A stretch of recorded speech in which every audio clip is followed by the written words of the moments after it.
नमस्कार दोस्तों, आप सबका एक बार फिर से बहुत बहुत स्वागत है आपके अपने YouTube channel the double helix में। मैं हूं आपका होस्ट विष्णु शर्मा और आज हम बात करेंगे रेस्टिंग मेम्ब्रेन पोटेंशियल के बारे में।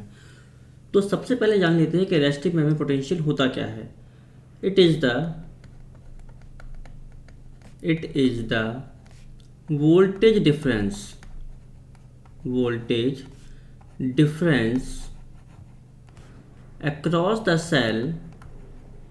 across the cell at rest।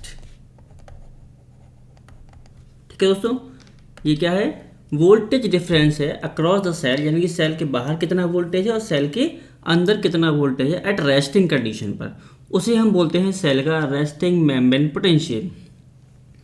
अब इसके पीछे रीज़न क्या है? मेन रीज़न है इसमें क्या है? concentration of sodium and potassium ions। Okay, जो मेन डिफरेंस आता है वोल्टेज में वो किसकी वजह से आ रहा है? सोडियम और पोटेशियम आयंस के कंसंट्रेशन की वजह से। अच्छा, ये कितना होता है हर एक सेल में?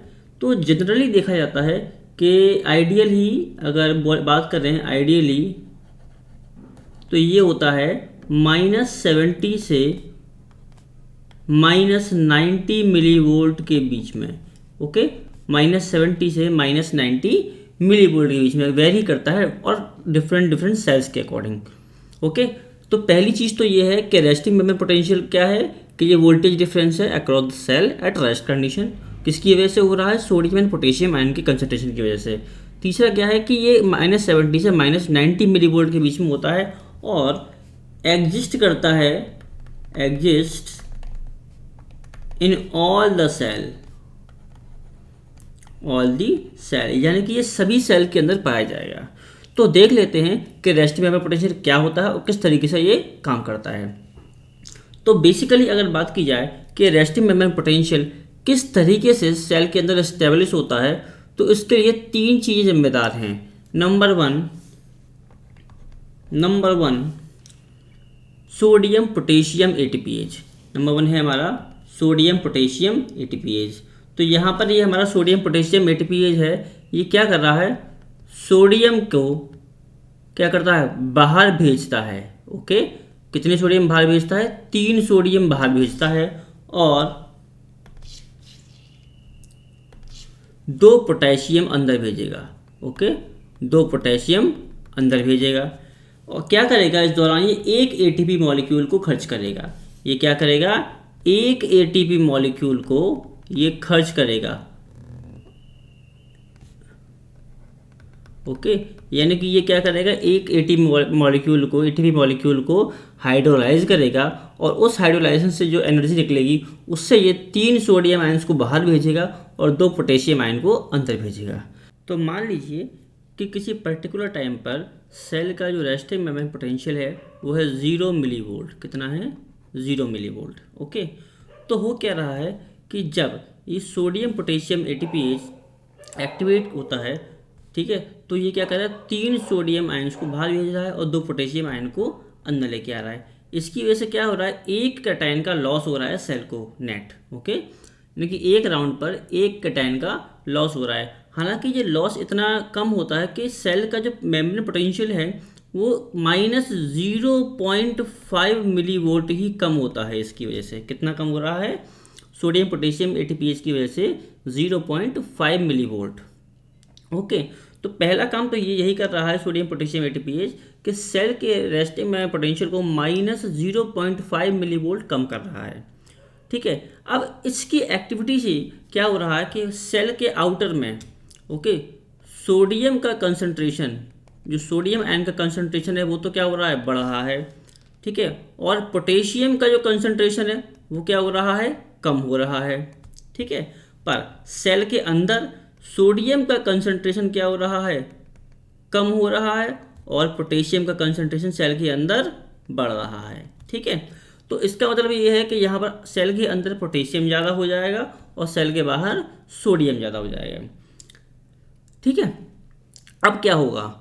अब दूसरा जो इसकी वजह से तो बहुत कम डिफरेंस आ रहा है, तो सबसे ज़्यादा डिफरेंस किसकी वजह से आता है? वो है हमारे दूसरे टाइप के चैनल जिन्हें हम बोलते हैं लीकी चैनल, क्या बोलते हैं, leaky potassium channel, leaky potassium channel.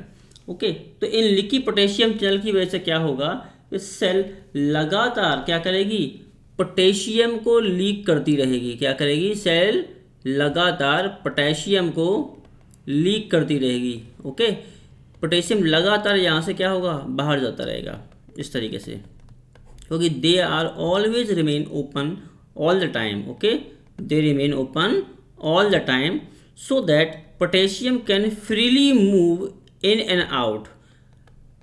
Okay, till the equilibrium of potential can not be achieved, यानी कि तब तक ये क्या क्या करेंगे, पोटेशियम आयंस मूव करते रहेंगे जब तक कि सेल के अंदर और बाहर क्या ना हो जाए, पोटेशियम आयन का इक्विलिब्रियम अचीव ना हो जाए। ओके, तो इन पोटेशियम चैनल की वजह से क्या होगा, लगातार पोटेशियम बाहर आता रहेगा। ओके, पोटेशियम लगातार बाहर आता रहेगा। अब जब पोटेशियम बाहर आ रहा है, ओके, अब पोटेशियम क्या है, कैटायन है, तो जब पोटेशियम एक कैटायन है तो सेल के अंदर क्या होता है, ये एनायन से बाइंड करता है। ओके, सेल के अंदर ये पोटेशियम क्या करता है, एनायन से बाइंड कर जाता है। पोटेशियम बाइंड्स विद एनायन, तो मैं यहाँ पर एनायन को ए नेगेटिव डिनोट कर दे रहा हूँ।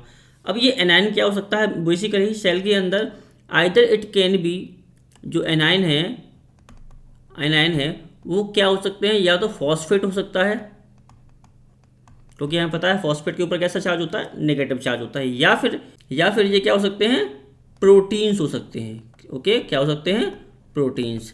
अब एक चीज़ ये है कि पोटेशियम का जो चैनल है वो सिर्फ और सिर्फ पोटेशियम के लिए ही क्या है, परमिएबल है, बाकी किसी और के लिए, इवन हाइड्रोजन तक के लिए भी परमिएबल नहीं है, जबकि हाइड्रोजन जो है वो इवन स्मॉल है, ठीक है, पोटेशियम से। पर फॉस्फेट बड़ा है और प्रोटीन्स तो और भी बड़ी होती हैं, तो प्रोटीन और फॉस्फेट तो इस चैनल से पास हो नहीं सकते। तो वेनेवर जब भी कोई पोटेशियम लीव करेगा, यानी कि जब भी ये पोटेशियम जाएगा यहाँ से, ठीक है, इन चैनल्स से बाहर जाएगा, तो ये क्या करेगा, सेल के अंदर एनायन को के लिए स्पेस छोड़ जाएगा। ओके, सेल के अंदर क्या छोड़ के जाएगा, एनायन का स्पेस।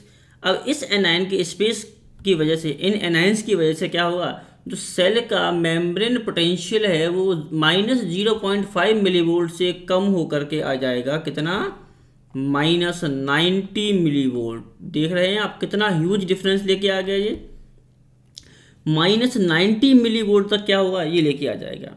ठीक है, कौन, पोटेशियम चैनल, क्योंकि पोटेशियम के लिए क्या है, ये इक्विलिब्रियम तक, जब तक इक्विलिब्रियम क्या ना हो जाएगा, अचीव नहीं हो जाएगा, पोटेशियम यहाँ से लीक करता ही रहेगा।